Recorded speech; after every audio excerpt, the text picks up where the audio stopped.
for any minister or anybody to make a statement on the CAG's report inside the House is wrong, is absolutely wrong, because the only forum at which the CAG's report can be discussed is the Public Accounts Committee. बात साफ हो गई है कि प्रधानमंत्री जी के पास बताने के लिए कुछ भी नहीं है और वो केवल तकनीकी बिंदु का आधार ले रहे हैं, लेकिन इसमें केवल बहाने बनाए हैं, बाकी बयान में कुछ दम नहीं है, सच्चाई छुपाने की कोशिश है, जो अब जांच में भी सामने आएगी और हमारे अगले जवाब में भी सामने आएगी। प्रकाश जी, प्रधानमंत्री ने साफ ये कहा है कि जो भी फैसले उन्होंने बतौर कोयला मंत्री लिए हैं, उनकी पूरी जिम्मेदारी उनकी बनती है। ये एक वाक्य सही है कि जिम्मेवारी उनकी है, क्योंकि हर फाइल पे, हर कोल ब्लॉक के आवंटन पे कोयला मंत्री करके उन्हीं के हस्ताक्षर है, और अब अगर प्रधानमंत्री स्वयं हस्ताक्षर करते हैं तो दूसरे की जिम्मेवारी नहीं बनती, इसीलिए वो जिम्मेदारी के तहत उनको इस्तीफा देना चाहिए।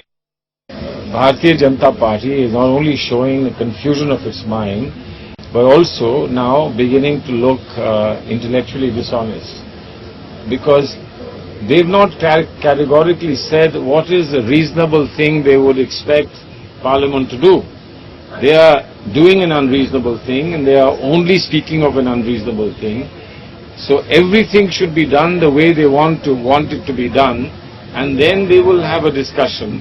Is, I'm afraid, not acceptable and will not be acceptable to any reasonable objective person. Prime Minister says, as Minister in charge for a particular period, he takes full responsibility for all the decisions. On the other hand, he says the allegations are baseless. Even he goes to an extent of questioning CAG, and the computations of CAG can be disputable. This is what Prime Minister says.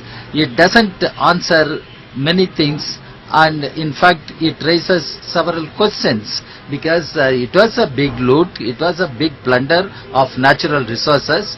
Down the line somebody must be held responsible, accountable for such a huge loot and plunder of natural resources. Prime Minister doesn't speak on such matters. I think BJP's divisive, destructive and negative politics has come home to roost. I think a time has come when the people of India should give a befitting reply to the BJP's destructive brand of politics.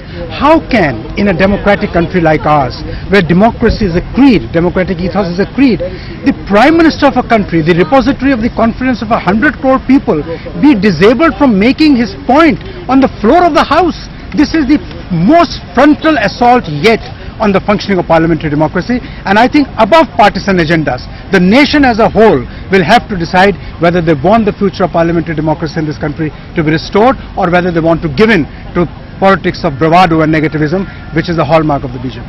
Some would point fingers and poke holes on this entire statement. I mean, there is somewhere down the line somebody has to be held accountable for what went wrong in terms of the allocation. The Prime Minister, of course, making a strong defense, but somebody has to be held accountable. How would you respond to that? Absolutely. The accountability and the search for truth and justice can come only from a free and fair debate. Because the BJP has no legs to stand on, this case of calumny and this campaign of calumny against the Prime Minister has no basis. That is why they are shying away and running from a debate. Who is avoiding a debate? It's a strange case, Sunil, that the person accused is seeking a debate and the prosecutor is running away from the debate. That itself shows the hollowness of the case of the BJP. I think the Prime Minister's statement has clinched the issue